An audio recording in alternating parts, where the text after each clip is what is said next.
Boa noite, povo de Deus. Tudo bem com vocês? Vamos chegando. Vamos chegando. Sejam bem-vindos, bem-vindas. Que bom ver vocês. Estava com saudade, não vi a hora de chegar a segunda-feira para a gente estar junto. Que bênção, né? Sejam bem-vindos, sejam bem-vindas. Boa noite, vai chegando aí e já vai dando um glória a Deus aí. Que bom, né? Segunda-feira, hoje dia 13 aí de julho. Estamos aí começando mais uma aula abençoada do Pastor de Coração 3.0. Deixa o pessoal chegar aí, vai falando oi pra galera aí, ó. É isso aí, Lízia, ó, Márcia Mardegan com Instagram. A Márcia abriu um Instagram, nós convencemos ela. Mas ela entrou aí com tudo, hein? Entrou com tudo, já tô me sentindo ameaçado já. Brincadeira, pessoal.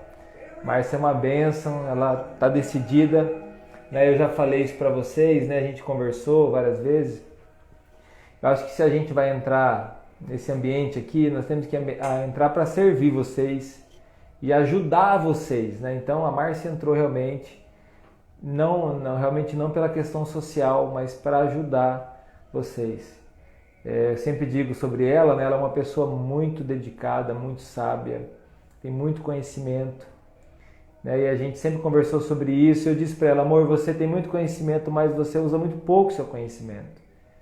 Tem tanta gente falando tanta bobeira na internet, né? Tem tanta gente aí que às vezes estão lá em cima na influência, mas estão falando cada bobeira, né? E você é cheio do conhecimento de Deus, né? Você precisa entrar aí. E eu insisti com ela muito para ela fazer isso, né? E até que chegou o momento realmente, você pode ter certeza que, né, ela tem o perfil dela é diferente do meu. Eu faço, depois eu penso. Ela pensa, depois ela faz. Então ela entrou realmente para abençoar a vida de vocês. Então vocês aí que estão aí, vocês querem, né, sempre ouvir uma dica, ensinamento sobre mães, né, sobre a mulher no ministério, né, a questão de ser uma boa esposa, a questão realmente de crescer, ser relevante como mulher. Você pode ter certeza que você vai encontrar ali conteúdos que vão te ajudar a crescer. Então tá bom? Segue ela lá, né, acompanha ela, compartilha, interage. E também aí a gente vai estar sempre junto, compartilhando, crescendo e ajudando vocês. Diga para mim, antes de dar a introdução, vocês têm crescido nesse tempo que a gente está junto? Né? Lembra lá, desde a maratona, vocês têm crescido? Tem sido bênção para vocês? Vale a pena a gente continuar?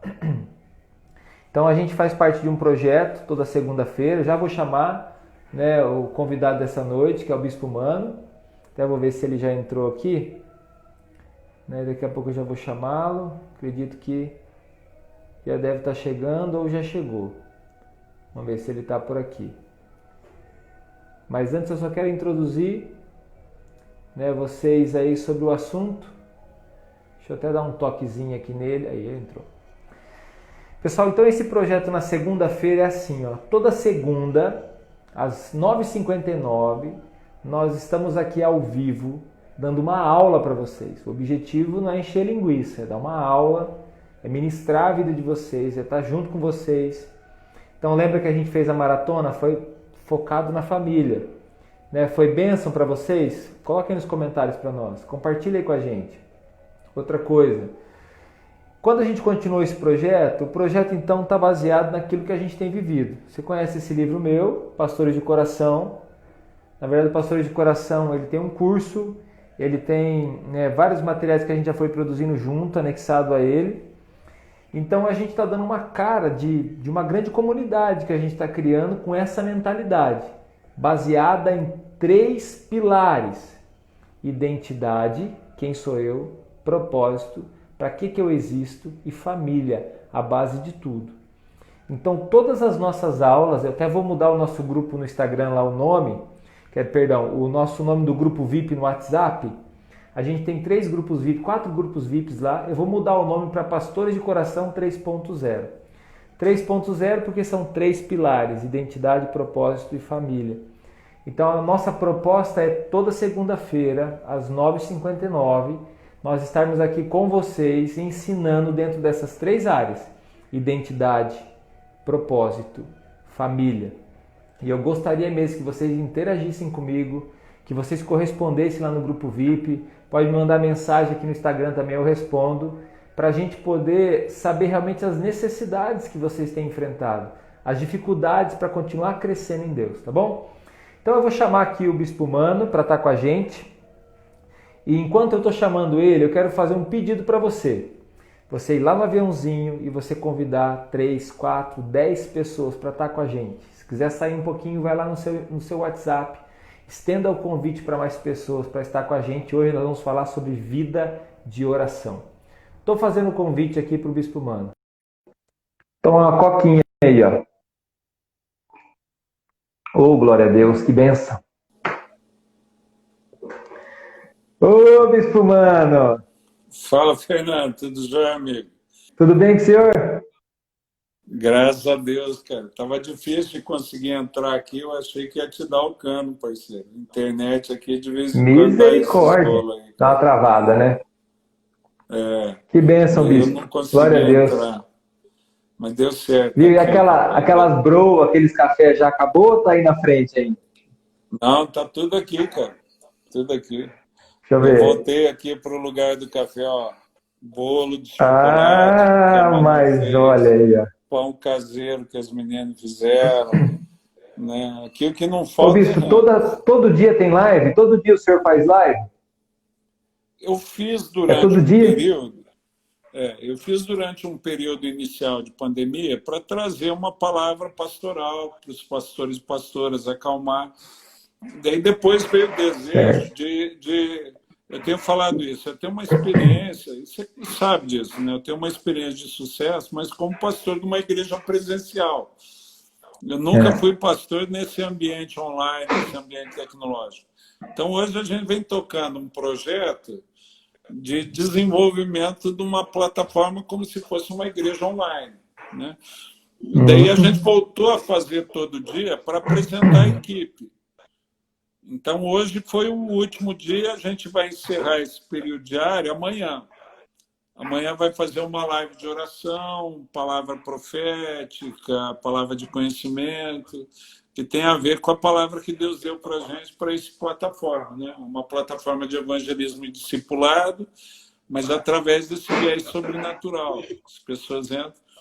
E daí a gente vai entrar de 2 eventos. Um evento de oração semanal, o Resolva com Deus, né? E um outro evento, uma palavra pastoral, onde a gente vai trabalhar um tema. Às vezes eu vou estar sozinho, às vezes vou estar com algum convidado, né? Um amigo, amiga, falando sobre o assunto. E uma transmissão por mês. E a ideia é que Deus traga aqueles que Ele quer salvar, né? Então, lá na frente, a gente vai criar algumas imersões, tudo. Então, estou nesse projeto. Eu, como bispo, não tenho muito o que fazer mesmo, então eu fico caçando coisa para fazer aqui. Né? Bispo, é uma honra estar contigo aí hoje, viu? Que privilégio poder estar compartilhando esse momento. A minha alegria é nossa, amigo, poder estar aí com vocês. Eu estava explicando para o pessoal, Bispo, a nossa proposta aqui na segunda-feira. Eu já tenho feito alguns trabalhos aí na internet, muito forte aí dentro daquela mentalidade do pastor de coração. E eu entendi que era um tempo de continuar essa mensagem. Tem várias palavras do Senhor que eu deveria continuar essa mensagem, que ela é um instrumento de avivamento. Então eu comecei a trabalhar essa mensagem dentro de 3 pilares, toda segunda-feira aqui. A gente trabalha em identidade, propósito, família. Então eu tenho focado as aulas aqui. Até esses dias a gente focou bastante em família, que fez a maratona, fez vários trabalhos aí. E agora a gente está começando a falar sobre oração. Por isso que eu já pensei logo no Senhor. Começamos a voltar, né, para o ponto 0, identidade. Para a gente se conhecer, a gente precisa conhecer o Senhor, senão não vai ser possível. Eu sei que, eu até gostaria que o Senhor se apresentasse, tem bastante pessoas diferentes, talvez, que ainda não o conheça, mas que o Senhor é um exemplo de oração. falando de vida de oração, né, eu posso compartilhar assim, questão ministerial, eu aprendi a intensificar minha vida de oração foi contigo, nos pastoreios aqui que a gente participou. Né, foi ali que eu fui moldado, fui crescendo e me tornei mais próximo do Senhor, né, do Senhor Jesus. E posso afirmar aqui que você me ajudou demais. Eu sempre falava com o pastor Geraldo, né, a gente ia junto e falava, pastor Geraldo, cara, toda vez a gente ouve a mesma coisa, mas a gente não aprende. Né? A gente precisa continuar crescendo em Deus. Era sempre a mesma história no coração. Eu voltava, compartilhava sempre com a Márcia, nosso pastoreio. Né? Falava, amor, eu vou para os pastoreios e eu volto, eu fico uns 3 dias ruins. Sabe, parece que você tá, quando você toma vacina, daquelas vacinas fortes? Ficava uns 3 dias ruins, demorava para me aprumar, para começar realmente a praticar tudo aquilo que a gente aprendeu. Então eu queria ser até intencional na nossa conversa aqui, né, e te fazer algumas perguntas para a gente poder conversar. Se apresenta um pouquinho aí, Bispo, pro pessoal, talvez quem não conheça ainda. Alguém não conhece o Bispo aí? Manda nos comentários aí, vamos ver. Se tem alguém que não me conhece aí, prazer. Estou contando um pouco da minha história. Eu nasci num lar cristão, era um religioso. Até uma altura tive a minha experiência com Deus na adolescência e despertou uma sede de conhecer mais Ele. Na adolescência, a leitura de um texto da Bíblia, em Gênesis, né? Um versículo simples que fala: Enoque andou com Deus e já não era mais, porque Deus o tomou para si, determinou a minha caminhada cristã. E esse passou a ser o meu foco, andar com Deus, né? Conhecer a Deus em profundidade. No início a gente não tinha muito quem ajudasse a gente, né? Não tinha a cultura de discipulado bem difundida, né? Então você corria atrás, você procurava quem você achava que tinha um pouco mais do que você tinha, você procurava. Então foi onde nasceu a filosofia do sai rasgando, deu errado, volta costurando, né? Que a gente ia nessa de erro e acerto, e Deus, na misericórdia dele, foi vendo o coração apaixonado, alguém apaixonado por ele, pela presença dele, foi se revelando. E a gente foi dando para a gente o discernimento dele falando. E foi onde a gente aprendeu, né? Foi onde a gente aprendeu a identificar Deus ministrando, falando. E ele foi traçando um paralelo. E daí vem a história depois, né? Como motivar outros a ganharem tempo naquilo que você perdeu tanto tempo, não perder o tempo que você perdeu para aprender o que você aprendeu. Foi onde surgiram os pastoreios, o discipulado, e a propósito de ajudar outros nessa trajetória, de andar com Deus, caminhar com Deus. E o mais disso é coisas que Deus foi inspirando, a gente foi obedecendo, né? Me perguntaram como que eu fiz para chegar a uma igreja do tamanho que a gente chegou. Eu falei, tem a mínima ideia, que eu não planejei, né? Eu só fui ouvindo a voz de Deus, quando eu vi, chegou daquele tamanho, né? Daí tinha gente que me pergunta, e como que você faz hoje para isso? Eu falei, a mesma coisa, eu só foco na voz de Deus, vou obedecendo. Quem sabe o rolo que vai armar disso é ele, né? E aí a pastora Cláudia está na linha. Chegou, pastora Cláudia está na linha. Chegou. Ela sempre vem me apoiar aqui, me ajudar a complementar essa história quando eu esqueço, né?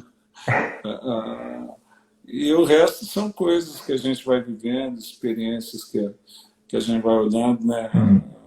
E hoje eu tenho alegria, eu estou na função de bispo, né? Mas eu falo que a minha alegria é poder ser servo, né? Servir ao Senhor e ouvir da boca dele, filho amado, no qual eu tenho prazer. Né? Bispo é uma função na qual eu estou, né? Bispo, eu até assim, de coração, né? Eu sempre, no começo, me chocava a linguagem que o senhor usava, porque o senhor era muito simples pela posição que o senhor tinha. Eu sempre achava que o senhor era muito simples, era tipo assim, era sempre incompatível a posição, né, com a linguagem, era muito simples. Eu até cito aqui nos comentários do pastor de coração que o senhor é uma das inspirações que me mostrou que vale muito mais a pena um propósito do que uma posição. Uma das frases que eu uso bastante aqui, que eu aprendi contigo, né, que a gente precisa ter sensibilidade para ouvir a Deus e a gente tem que ter coragem para obedecer. Né? Se você chegasse na igreja de Mandaguari, por exemplo, uma das igrejas que a gente esteve perto, viu o senhor pastorear, se você não conhecesse o pastor Mano, na época, se você não soubesse quem ele era fisicamente, você chegava lá, você não identificava muito, não identificava quem que era o pastor. Havia um mover de Deus ali tão forte que não estava ligado a uma pessoa ou outra pessoa, estava ligado à presença de Deus que era real naquele lugar, né? Ali com os movimentos de oração e tudo mais. E eu sei que as pessoas têm um pouco de dúvida, assim, eu me coloco no lugar das pessoas que estão começando, elas pensam assim, ah, mas o senhor é pastor, ah, o senhor é bispo, qual a experiência tem com Deus? Então, o senhor, a vida de oração do senhor é diferente da minha, né? Pode até ser em vários aspectos, né? Mas eu gostaria que o senhor tentasse falar para quem está ouvindo aqui, né? Quando foi que o senhor tomou consciência? O senhor contou uma experiência da palavra aí, tomou consciência e começou a reagir. O senhor precisou ser pastor para ter uma vida de oração, ou o senhor já tinha uma vida de oração e aí se tornou, né, um servo de Deus ali pastoreando uma igreja e nos movimentos que o senhor fez parte? Eu falo que na igreja, desde pequeno, você ouve falar da importância da oração, né? Mas é mais uma tese do que uma prática, né? A galera sempre fala de oração. Eu lembro, desde que eu era criança, tem a musiquinha, leia a Bíblia e faça oração se quiser crescer, né? Aquela história, desde pequeno você é incentivado, mas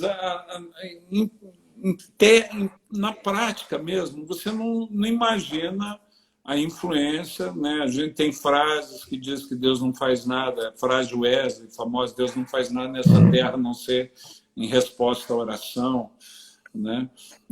Mas dificilmente você inclui alguém que vive assim de verdade, né? Às vezes a gente tinha aquela impressão, a impressão real era que eu vou orar quando eu não tenho mais o que fazer. Eu já tentei tudo, né? Até eu tinha essa impressão das ovelhas quando eles chegavam para conversar comigo no escritório, abriam o coração e eu no fim falava assim, vamos orar. No início eles pensavam, meu Deus do céu, tá ruim mesmo, não tem mais o que fazer, é só orar. O pastor não tem nem conselho para dar na situação, né?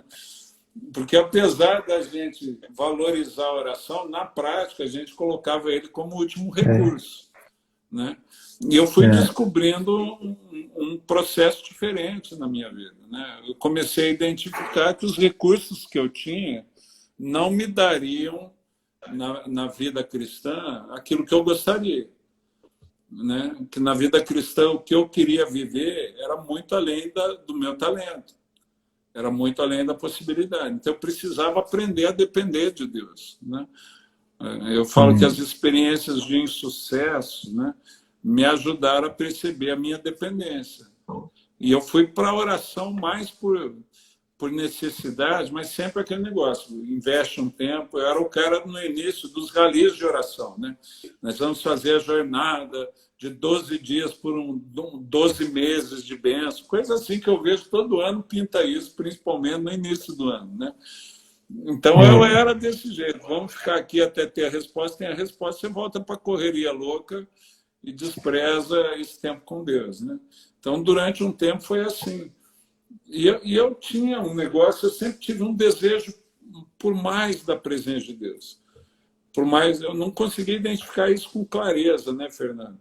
Eu achava que era um negócio que todo crente tinha. Até que um dia teve uma experiência para mim, a gente já sabia da importância da oração, ainda era um esposo, né? Mas eu tive uma experiência para mim, aquela que eu sempre conto. Eu estava num evento, Deus abriu um telão na minha frente e falou muito diretamente. E daí eu entendi que aquele desejo interior que eu tinha era Deus quem colocava no meu coração, né? Que Deus falou assim, eu tenho te chamado para um tempo especial na minha presença, mas você é muito ocupado, né? Você não tem tempo. E Deus falou, eu tenho todo o tempo do mundo. Eu posso esperar uma outra geração, encontrar alguém cujo coração seja inteiramente meu, para fazer na vida dele o que eu sonhei fazer na tua. Quem não tem tempo a perder é você. O tempo que está passando é o teu. Nossa. Deus falou, eu sou eterno, você não é. Então aquilo mudou a minha perspectiva, né? E eu comecei a ver a oração mais como uma atividade religiosa importante, que a gente já sabia da importância da oração, para um convite para a intimidade, né? A oração hoje, para mim, é o convite que Deus me faz para interagir com Ele, né? Onde eu vou sentar com Deus vivo. Para mim, é aquela viração do dia no paraíso, que Deus vinha para Atacadão e bater papo. Então, é a hora que eu sento com Deus para ouvir. E aí, Pai, o que o Senhor tem reservado para o meu dia hoje, né? Como que a gente está... Vamos conversar, vamos sentar aqui junto, sobre o que o Senhor quer conversar, quer papear. Aquela história que o Benihim falava, eu dava risada do bom dia, Espírito Santo, mas é o que a gente faz em família, né? Você acorda, dá bom dia para a esposa, vai dar bom dia para os filhos, dá um beijo, senta para tomar café junto. Então, hoje, para mim, a oração passou a ser esse nicho de intimidade, onde a gente se relaciona. E é sempre sobrenatural, né? O dia que eu não começo com isso, eu fico perdido. Porque daí aquele que planejou minha carreira, eu não ouvi dele qual que é o projeto para o dia. Então, vou me dedicar ao meu projeto. E às vezes a gente corre demais fazendo coisas em nome de Deus que a gente acha que tem a ver com Deus, para descobrir lá na frente que você tem que voltar para trás e recomeçar, né? Então, para não perder tempo, eu prefiro parar o dia na presença dele, ouvir, ver. E o dia que ele não me dá nada novo, eu entendo que está valendo a orientação da última vez, né? Esses dias eu estava conversando com minha esposa, ela falando isso. Mas Deus não falou mais nada. Eu falei, se Deus não falou mais nada, que a última orientação é que está valendo. Vamos seguir fazendo o que ele mandou. Eu sei que as pessoas estão sempre atrás de um esqueminha. Elas querem saber um esqueminha para poder ter um resultado de oração e assim por diante. Mas eu nem me atrevo a fazer uma pergunta dessa para o senhor, porque eu já sei a resposta. Deus, ele não quer te dar um esqueminha. Deus, ele quer nos dar, ele quer gerar em nós um relacionamento. Eu percebo assim, bispo, que eu consigo assimilar isso no meu coração. Porque eu conheço a Deus, eu ando com ele, eu sei quem ele é. Mas as pessoas que às vezes confundem a proximidade com a intimidade, elas têm proximidade por estar tendo algumas experiências com Deus, mas elas não têm intimidade com Deus. Elas não conseguem discernir aquele momento que fala assim, não, eu estou com Deus em todo momento, então a pessoa não para para ouvir Deus, não para para ter aquele momento especial com o Senhor. Ela leva a vida dela naquela correria, a desculpa dela é assim, eu estou sempre com Deus, eu oro sem cessar a todo momento. O que é o conselho que o senhor daria para essa pessoa? Cara, é o que você falou, eu acho que não tem um esqueminha, mas se você tem essa dificuldade, a primeira coisa, algo que você já citou aqui, seja intencional, né? Você tem o desejo de ser mais íntimo de Deus, trabalha isso, intencionalidade, né? Em que eu falo, hoje em dia, o que para mim mais concorre com isso são as distrações. O pastor Luciano Subirá fala isso. Depois de um tempo de vida cristã, você não tem mais uma luta intensa contra pecados que te afastam de Deus, né? Você tem uma luta intensa contra a sua desorganização, que às vezes fazem com que as urgências que surgem na sua vida diária, e com a sociedade acelerada que a gente está, internet, tudo, você sempre tem coisa para fazer, né? Então eu falo assim, onde eu construo a partir da prioridade, é intencional. Eu entendo que isso é essencial para o meu dia, então eu faço primeiro isso, e o tempo que sobra, eu organizo o resto do meu dia. Então tem que ter essa consciência, né? O que é mais importante? Você vai ter 24 horas por dia só, a vida toda. Eu brincava com isso, quando tinha gente que falava assim, eu queria ter mais tempo para Deus. Eu falei, não vai ter, rapaz. A vida toda, até você morrer, você só vai ter 24 horas por dia, nunca vai ter mais tempo. O que você precisa é sabedoria para remir seu tempo, né? Você saber contar os dias para alcançar coração sábio. Ou seja, eu tenho que aprender a utilizar com sabedoria. E para isso você define esse cara. O que é essencial para mim, né? O que é essencial para a minha vida? Então eu construo a minha vida a partir desse pilar essencial. As outras coisas não são essenciais, tem coisa secundária, deu para fazer, deu. Não deu, você põe aí para quando dá. Eu estou com 500 livros para ler, que quando der eu acabo. Né? Mas a Bíblia eu estou lendo. Né? A Bíblia eu leio ela todo dia. Para mim, ouvir, me familiarizar com a palavra de Deus é essencial. Os livros não são bons, são excelentes, amigo. Meu Deus do céu, como eu queria ler. A tal da leitura dinâmica, que você lê mais rápido, mas eu não sei. Né? Então eu gasto mais tempo, amo ler, mas não é essencial. Né? Então você tem que definir se é intencional, se organizar. É assim, até criar o hábito, criar a disciplina. Né? A Bíblia fala que o homem que não tem disciplina é como cidade sem proteção. Né? Cidade sem muros, a cidade que não é murada. Então, a nossa indisciplina deixa a gente vulnerável. Né? Porque vai chegar o dia mau. Né? Por exemplo, eu estou vendo essa época da pandemia, uma galera que se dizia povo de Deus ficou tudo desesperado, angustiado, como vai ser. Né? E a Bíblia já fala, aquele que habita no esconderijo do Altíssimo, a sombra do Onipotente descansará.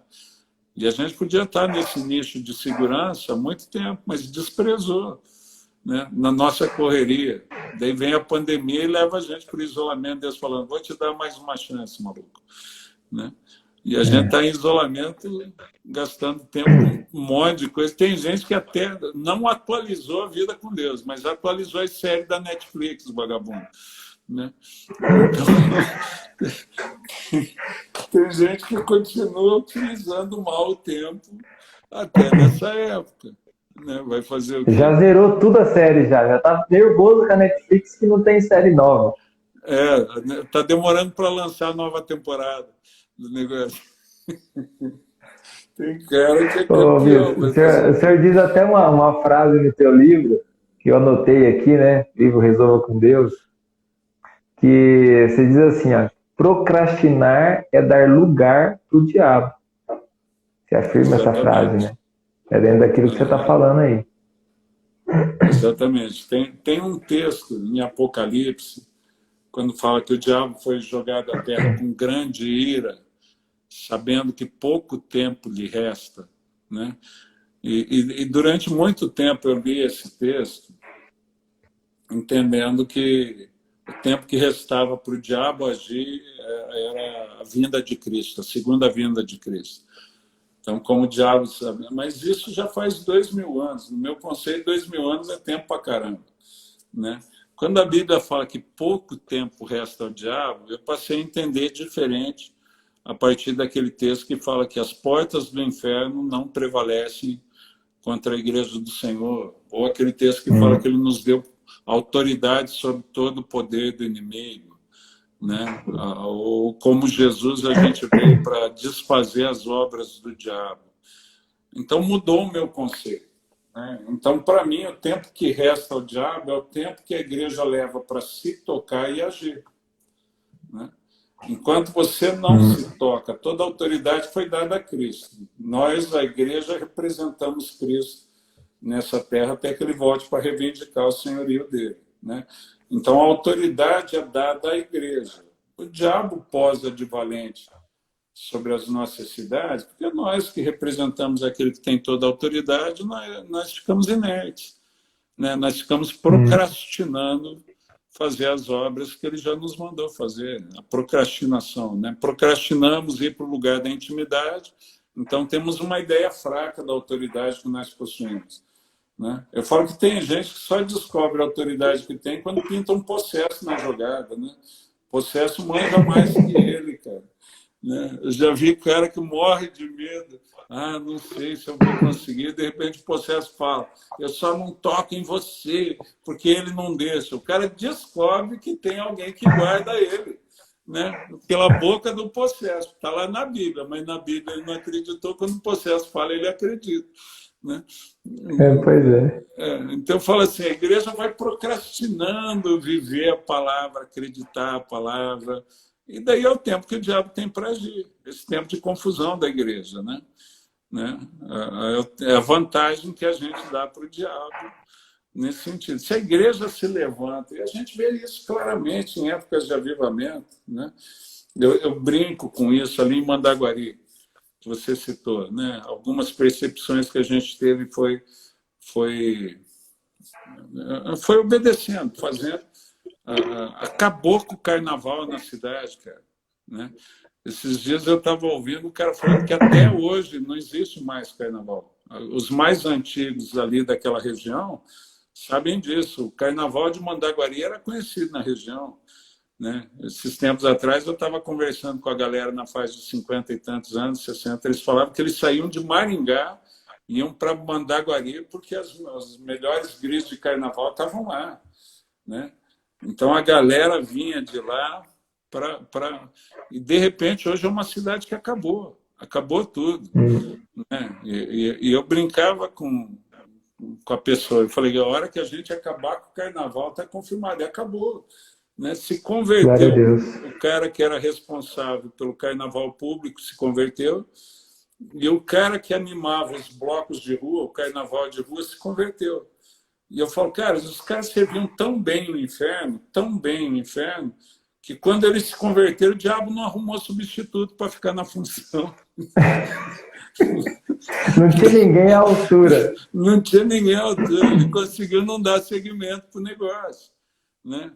E a gente ficou uns anos sem. Daí teve um empresário lá que viu a oportunidade e ele tentou organizar. Ele falou, já não tem mais nada, eu vou fazer, vou ganhar dinheiro. E a gente declarou, né? A gente tinha declarado que só ia funcionar coisa para a glória de Deus lá. Só ia funcionar coisa para a glória de Deus. Que quem se metesse a ressuscitar o carnaval ia tomar um prejuízo, porque o que conta para essa sociedade é mamon, né? É dinheiro. Então, se não dá dinheiro, daí os caras param. Eu falei, quem se meter vai tomar um prejuízo que vai ficar de testemunho para ninguém mais se levantar. E esse cara tinha um sobrinho na igreja. Daí o sobrinho falou, tio, o pastor falou isso. Ele falou, você vai dar ideia, vai dar lado para a conversa do pastor? E o cara gastou... Rapaz, o prejuízo foi tão grande, cara, tão grande. Ele fez a primeira noite, que eu acho que foi na sexta-feira. No sábado à tarde, ele já tinha cancelado a programação. A sexta foi tão ruim o negócio, cara. Ele fez uma matinada sábado à tarde e fez a sexta-feira. Cara, deu 40 pessoas no grid de sexta-feira, porque ele distribuiu 30 convites. Só 10 pagantes.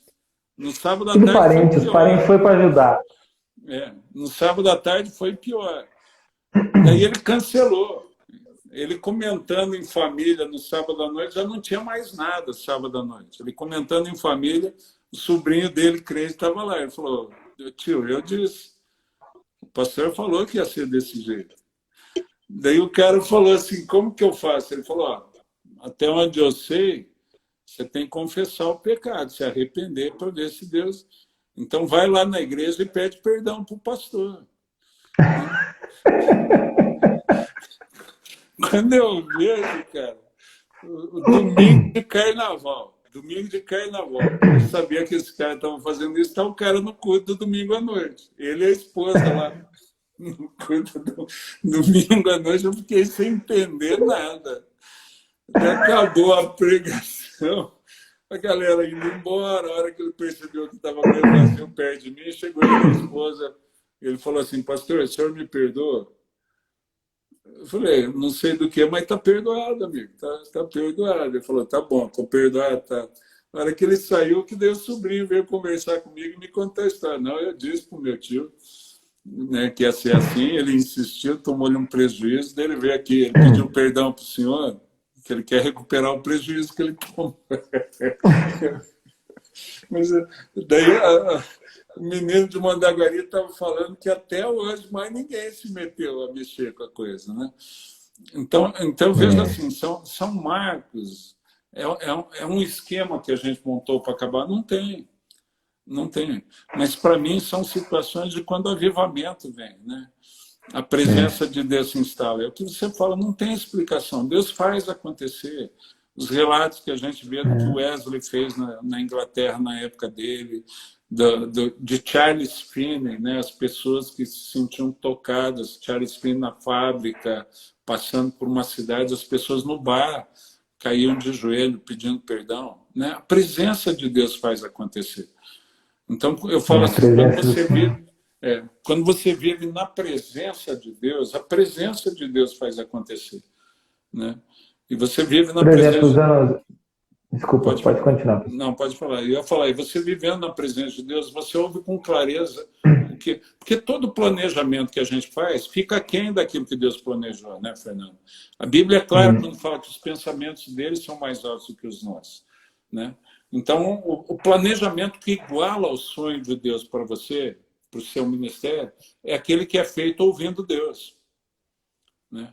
Então, eu ouço Deus, eu recebi, como usando a experiência de Moisés, eu recebi um modelo no monte, né? Eu anotei o modelo, os detalhes do modelo do monte, e eu vou dar forma para o modelo que Deus me deu. Eu vou dar forma. Se tem detalhes do modelo que eu não peguei com Deus, é porque a gente precisa continuar interagindo com o criador desse projeto, né? O projeto nasceu no coração de Deus, então ele precisa me dar os detalhes. Ah, mas se Deus não dá os detalhes, eu acho. Opa, entrou no eu acho, já pode prejudicar o projeto, né? Se você estiver ouvindo, não precisa achar, você tem clareza, né? Agora, por exemplo, se Deus fala assim, Fernando, nisso aqui, pode fazer do seu jeito, que eu já treinei você para isso, é outra história. Daí você tem liberdade para criar. Porque Deus te deu essa liberdade, mas você sabe disso com clareza. Enquanto não é assim, ele vai dar o modelo. Os detalhes do modelo, do que você faz, do que você não faz. Como... E se Deus não dá o modelo, você fica na presença dele, né? Isso serve para tudo na nossa vida, né, pastor? Tudo que as pessoas estão vivendo e vão viver, se elas pararem para ouvir Deus, elas vão dar menos murro em ponto de faca. Com certeza, Fernando. Eu tenho para mim os dois textos de João, João capítulo 1 e João 15. João I fala que nada foi feito sem ele, falando de Jesus, né? Tudo foi feito por meio dele, sem ele nada do que foi feito se fez. E João 15 ele fala, sem mim nada vocês podem fazer. Sem mim. Então, para mim, quem não construiu essa vida da intimidade vai construir um ministério medíocre, né? Medíocre quer dizer bem abaixo do que Deus sonhou, na média, né? Bem abaixo do negócio de excelência que Deus projetou para você, do negócio de excelência. Então, você quer ter algo sobrenatural, você quer ter algo que vai te preencher como pessoa, viver a vida que você foi criado para viver, né? Viver o seu propósito de vida na plenitude. Você estava falando de identidade, a identificação da identidade, viver o meu propósito. Você quer viver isso na plenitude? Configure esse nicho de intimidade. Você vai se descobrir no relacionamento com ele. Que é aquilo que você falou, né? A identidade é formada muito no nosso relacionamento significativo com os pais, né? Você vai descobrindo a tua potencialidade enquanto criança, reagindo com o adulto. Ele fala com você, você sabe que tem a capacidade de falar. Você vai testando, erro e tentativa. Se eu não estou nesse nicho de intimidade com Deus, eu não sei o poder que eu recebi quando eu me tornei filho. Eu não consigo discernir as potencialidades, né? Você vê os discípulos que já andavam com Jesus. Eles já andavam, já estavam andando com Jesus, estavam no barco com Jesus. Na tempestade, quando Jesus acalma, eles ficam admirados. Ele fala, quem que é esse cara? Então tem muita coisa em Deus para a gente descobrir que não descobriu. Ele é o grande eu sou, é um capítulo do livro, né? O rolo é achar que em 2000 anos de história cristã, Deus já revelou tudo que ele é, né? Não tem mais nada novo para Deus fazer nessa terra. Então é bobagem. É verdade.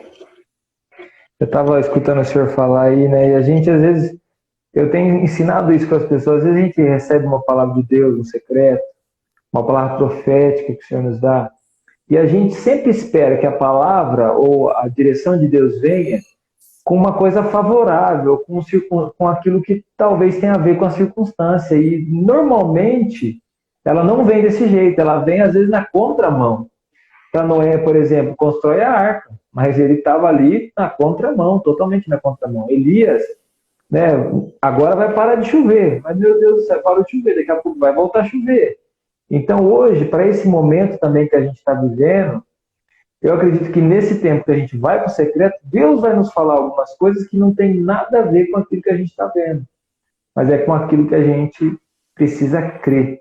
E aí, dentro disso, Bispo, eu queria, assim, pedir a gentileza, o senhor pode compartilhar alguma experiência, falou de algumas, mas, assim, compartilhar algumas experiências que te marcaram, assim, no teu momento secreto, aquilo que o senhor já te autorizou a compartilhar, né, uma ou duas experiências que você acredita que vai ajudar realmente as pessoas que estão aqui a se inspirar, né, a poder estarem mais perto do Senhor, né, poderem buscar mais a Deus. Para mim, eu falo assim, eu tive essa experiência que eu falei de abrir o telão na frente, que a gente sempre quer um negócio na base da epifania, né? Aquele negócio marcante, o céu abre, eu vejo o anjo descendo, né? E para mim, cara, para mim, a experiência mais marcante, na verdade, não foi nada disso. Foi o discernir Deus falando comigo. Como que era que Deus tratava comigo, a voz de Deus comigo, falando comigo. Então eu falo assim, cara, é a primeira frase, primeira parte daquela frase, sensibilidade para ouvir, né? Como que Deus trata com você como filho? Como que a voz de Deus entra aquilo de novo, sai rasgando, volta costurando. Você vai ter que testar para ver se é Deus falando contigo, né? Eu percebi que fazia muito tempo que Deus falava comigo, eu só não sabia que era Deus. Porque eu tinha criado uma imagem religiosa na minha cabeça de como Deus devia falar com os outros. Quando os caras falavam, não, e eu ouvi Deus, eu falava, cara, eu nunca ouço, meu Deus do céu. Né? Eu achava que ouvir Deus tinha que ser um Samuel, Deus me chamando pelo nome, mano, eu já estava preparado para responder. Fala, Senhor, fala que o teu servo ouve. Né? Então, eu estava ali, né? De repente, foi uma experiência, eu era pastor em Laranjeiras do Sul, cara. Né? Pastor novo, tudo. Fui fazer uma vigília, me lasquei até, né? Porque os irmãos de lá não tinham me contado como ficava frio em julho. Minha primeira vigília foi em julho, nunca mais marquei vigília em julho. A gente só fazia vigília no verão lá, rapaz. Ô, terra fria. Né? A gente acabou com a vigília no intervalo. Fomos tomar um café, ninguém aguentava voltar para o tempo frio. Falar, irmãos, vamos acabar, porque esse negócio não está dando, não. Mas nessa primeira parte, no momento da vigília, tinha uma senhora lá, Dona Antônia. Né? A Dona Antônia é a avó do Júnior Damiano, que está ali em Medianeira, a avó dele. A Dona Antônia, ela vinha de uma tradição mais pentecostal, de repente, no meio do culto, ela levanta e destramela a falar em língua. No meio do culto. Deu aquela paralisada, né, cara? Daí todo mundo ouvindo a irmã falar em língua, ninguém se interpretava, né?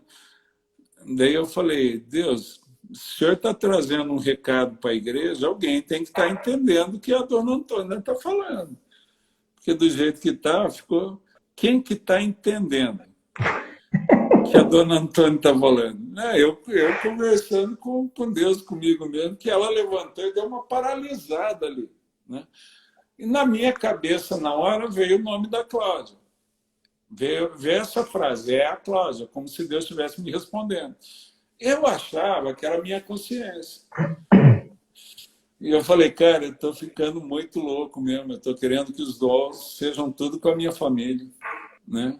Porque eu orei de novo, perguntei, veio de novo. Como era com a Cláudia, minha esposa, eu chamei a Cláudia para checar.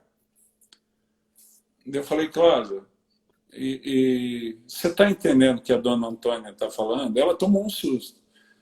Ela perguntou por quê? Daí eu falei, não, porque eu fiz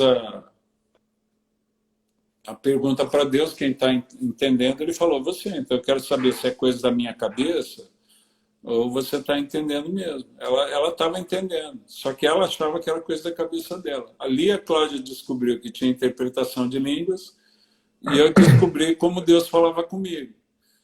Eu comecei a checar a voz, essas impressões, Fiquei feliz de descobrir como Deus falava comigo, mas decepcionado, que eu descobri que eu não era tão esperto quanto eu pensava. Era o Espírito que me dava as dicas, era ele que falava comigo, né? Dava as orientações. Então, essa foi uma experiência que eu tive que marcou, né? Você viu o comentário aí, Bispo? Você viu o comentário da Luzileia? Luzileia é a irmã do Nabuco. Ela estava compartilhando um dia comigo sobre oração e ela falou que ela consegue discernir quando é o Pai, quando é o Filho e quando é o Espírito Santo. E eu te ouvi falando sobre isso uma vez, né, que você hoje consegue discernir quando o Pai fala, quando o Filho fala, quando o Espírito Santo fala. Uhum. O senhor pode falar um pouquinho sobre isso ou não? Posso. Deixa eu só falar a segunda experiência, daí a gente volta nessa. Tá. A segunda experiência que eu falo assim, que marcou a minha vida, foi uma experiência de aquele negócio da pressão, a comparação, né? Onde a galera quer te dar um padrão, né? Eu falo assim, tem uma carreira que Deus configurou o Fernando para correr e te deu potencialidade para isso, né? E eu fiquei muito bravo numa época, né? Porque tinha um cara que estava gravando vídeo, mandando para a mídia, e eu sabia que o bicho, no particular, era sem vergonha, né? Que eu conheci algumas passagens. Eu falo, depois de um tempo, você se relacionando com muita gente no universo evangélico, você descobre muita coisa boa e você descobre muita bandidagem também, infelizmente. Verdade. Né? A gente tenta preservar o rebanho da bandidagem e pôr em destaque quem é sério, né? Mas esse cara, na época, estava na moda, né? E ele foi fazer um evento numa cidade próxima de Mandaguari e uma galera estava se organizando para ir, queriam ir em caravana para assistir o cara, muito bravo. Mas, ao mesmo tempo, Deus sempre me falou isso, que a palavra dele não volta vazia, né? Então, se o pessoal conhece detalhes do pregador, a palavra dele já não tem o peso que poderia ter se eu não sei. Se eu recebo a palavra dele, ela vai gerar o fruto, né? Então, eu naquela crise de querer causar, e ele falando, é inevitável que venham os escândalos, ai daqueles através dos quais. Eu falei, cara, eu não quero ser um divulgador de escândalo, eu quero ser um divulgador de boa nova. Eu quero ser o cara que traz as boas novas. Mas se eu não falo a verdade, eu fiquei numa crise. Até o dia que você manja aquelas indignadas que você dá e vai falar com Deus que nem Abacuque, porque eu clamo e o Senhor não responde. Aquele dia eu dei uma indignada, né? Eu falei, Deus, a gente está ralando aqui para ter um ministério ético, uma coisa de caráter, fazer a coisa, e só porque eu não tenho tantos sinais quanto esse cara. Na verdade, não é nem que o cara tinha tantos sinais, mas ele gravava alguns para ir para vídeo, né? E daí aquilo fazia o marketing dele. Eu falei para Deus, Deus, por que o Senhor não me deu um ministério com tantos sinais quanto desse cara? Né? Na época não tinha, hoje já tem, né? Mas na época não tinha. Quando eu falei isso, eu ouvi a voz de Deus falando comigo muito claramente. Deus falou assim, eu te dei o que você pediu. Eu te dei o que você pediu. Deus falou isso, daí eu fiquei surpreso com a resposta e segundo, fiquei sem entender. Né? Daí eu falei com ele, Deus, mas eu pedi muita coisa. Né? São anos de vida cristã. O que eu pedi? Ele me lembrou quando eu tive minha experiência enquanto adolescente. Né? Daí ele falou, você não disse que queria andar comigo como Enoque andou? Olha aí. Não foi o que você me falou lá atrás? Daí ele falou assim, eu me alegrei de você desejar a mim, ao invés daquilo que eu posso te dar. Você não acha que é todo mundo que tem, com quem eu trato, como eu trato com você. Você não acha que é todo mundo que tem essa intimidade comigo que você tem. Eu te dei o que você pediu. Eu já falei ali, Deus, já estou envergonhado. Já estou envergonhado, o Senhor já me deu a lição, já aprendi, o Senhor esquece aí, o Senhor me dá. Ele falou, vai chegar uma época que os sinais no seu ministério vão se multiplicar. Mas nunca perca de vista o desejo que você tem pela minha presença. o desejo que você tem por mim, né? E foi algo que Deus confirmou quando eu cheguei aqui no Rio, né? Eu lendo aquele texto de Apocalipse, né, da pedrinha branca, do maná escondido, ao que vencer, né, darei do maná escondido, né? E por isso que eu falo, para mim o maná escondido é um pouco mais de Deus que não é revelado para todo mundo, né? O pão do céu, Jesus se identificou como pão escondido, é um pouco mais de Deus. E a pedrinha branca é o significado, né? O significado o nome com qual Deus te batizou, qual o teu propósito na vida, qual o significado, né? É que eu falo assim, na vida cristã tem um monte de gente que é batizado com o nome e Deus fala, não é esse o nome que eu dou para ele, não. Você nunca foi Jacó, você sempre foi Israel, né? Seu nome aqui no céu não é Abraão, é Abraão, né? Então eu falei, eu queria saber o meu nome de batismo no céu. E eu comecei a orar nesse sentido. Num dos primeiros eventos aqui, enquanto bispo, né, o primeiro ano de episcopado, Café com o Bispo Mano, eu chamei o Bispo Paulo e o Bispo Carlos Alberto para orarem por mim. Eu falei, eu não sei se eles acreditam em unção transferida, mas eu acredito. Se eles acreditam, não me interessa. Os dois vão pôr a mão na minha cabeça aqui e vão orar por mim. Né? Eu acredito em critérios. Se você não satisfaz os critérios, não dá para passar unção. Eu sempre cito o exemplo de Elias e Eliseu. Né? Eliseu satisfez os critérios, Elias pôde passar. Geazi não satisfez, Eliseu precisou levar unção para o túmulo porque escolheu errado. Na hora de passar, não pôde transferir. Né? Eu falei, que unção, hein, cara? O cara morto ressuscitava os outros. Olha a unção que ele levou para o túmulo. Unção desperdiçada. Mas daí eles oraram por mim e um tempo depois eu conversando com o Bispo Carlos Alberto, o Bispo Carlos Alberto falou assim, mano, eu naquele dia, Deus me deu uma palavra sobre você e eu não entendi nada. Por isso que eu não te passei. Eu falei, Bispo, o que foi? Ele falou, ele disse qual o seu nome verdadeiro. Eu falei, eu já entendi. Eu já entendi. Eu contei para ele, eu falei, eu vim orando por isso, citei o texto bíblico que eu tinha. Ele falou, ele me disse que o seu nome verdadeiro é o seu nome de batismo, Emanuel. Você nasceu para revelar a presença dele conosco. Né? Então a presença manifesta dele sempre vai acompanhar o seu ministério. Né? Você nasceu para isso. Né? Então eu entendi isso, né, Fernando? São duas experiências que me marcaram. Né? Não interessa o que outros vêm vivendo em Deus, eu tenho que descobrir o que ele me levantou para viver. Isso aí. Porque você não vai se sentir pleno nem com um ministério bem sucedido. Você vai se sentir pleno cumprindo o seu propósito, o que Deus te levantou para viver. Né? Hoje eu me sinto pleno fazendo o que Ele me chamou para fazer, com todos os rolos. Né? Tem gente que fala assim, eu não sei como o senhor aguenta. Eu falei, eu me divirto, para mim é uma diversão esse negócio.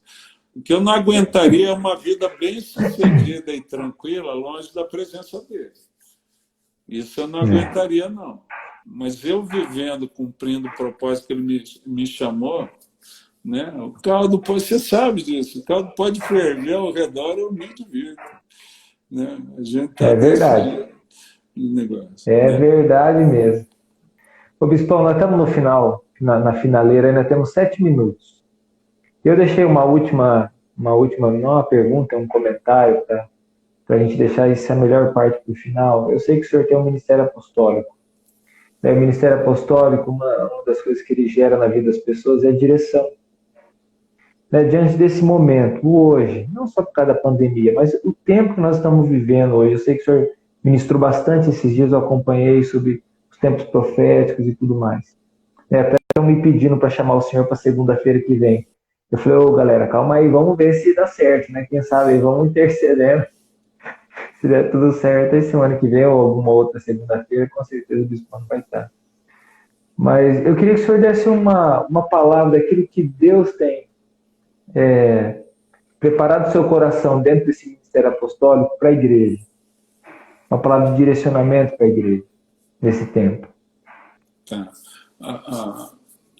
Eu vejo assim, né, Fernando? A gente sempre convive com possibilidades e riscos, né? É aquele negócio, sempre tem um lado muito bom e tem um lado difícil. Sempre que Deus edifica algo novo, né? Eu estava falando sobre isso naquele texto de Apocalipse também. Ele é aquele que a porta que ele abre, né, ninguém pode fechar, e a porta que ele fecha não adianta insistir para abrir. Momentos como esse, para mim, é um momento em que Deus fechou uma porta e abriu outra. E se eu não discerno isso, se eu discerno isso e com Deus eu arrisco passar a porta, né? O passar a porta engloba insegurança, eu não sei o que está do outro lado, mas as portas, para mim, representam esse tempo de passagem, de transição. Eu estou saindo de um lugar para ir para outro, né? E eu acredito que é o que a gente está vivendo, né? E eu acredito que a gente está indo para um lugar bem melhor, onde alguns sonhos de Deus se realizam. E Deus está revestindo a igreja que parou para ouvir, a igreja que parou para prestar atenção, para se revestir daquilo que Ele está dando, né? Alguns elementos que a gente vê, né, Fernando, que nessa época a gente não imaginava, né? Tocar o mundo, né? A gente vinha ouvindo falar da profecia de um avivamento mundial, né? Se achava difícil demais.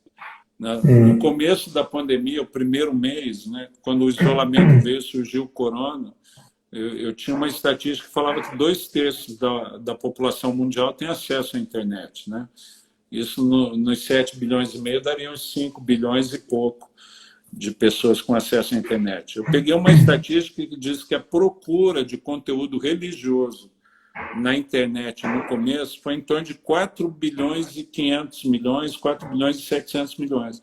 Ou seja, quase todo mundo que tem acesso à internet, mesmo quem dizia não acreditar em Deus, resolveu correr atrás, porque vai que ele existe e está acabando com o mundo, né? Então eu falei assim, caraca, o que a gente achava difícil, de repente Deus, com um estalo de dedo, permitindo um vírusinho que a gente não sabe nem se pegou, não pegou, que 2/3 são assintomáticos, não sabe, gerou um pânico inexplicável e todo mundo foi para a presença de Deus, né? Daí a gente começou a ver esse ambiente virtual. E hoje na internet, né, eu não estou querendo questionar, eu acho que a igreja presencial é necessária, mas eu estou vendo, quem aprendeu algumas dicas, está sabendo lidar com as ferramentas virtuais que a gente tem, plataforma, coisa, está tocando gente que a gente não imagina, está criando conexões, né? Eu já tenho falado isso, a grande sacada para mim não é a transmissão de conteúdo, mas é você conseguir desenvolver relacionamentos, conexões nesse ambiente virtual, né? A nossa geração é um desafio.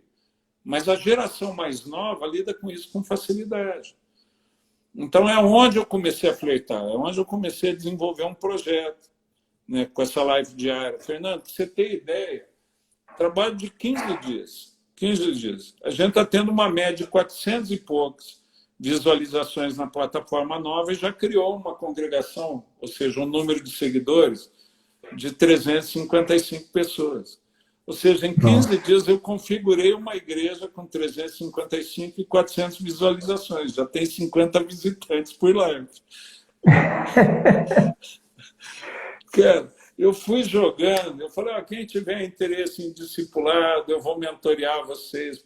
Eu já formei uma pré-escola de líderes, ou seja, um grupo de possíveis líderes com 23, 24, você está lá, né, amigo? Né? Então a ideia é otimizar o trabalho. Tô lá junto.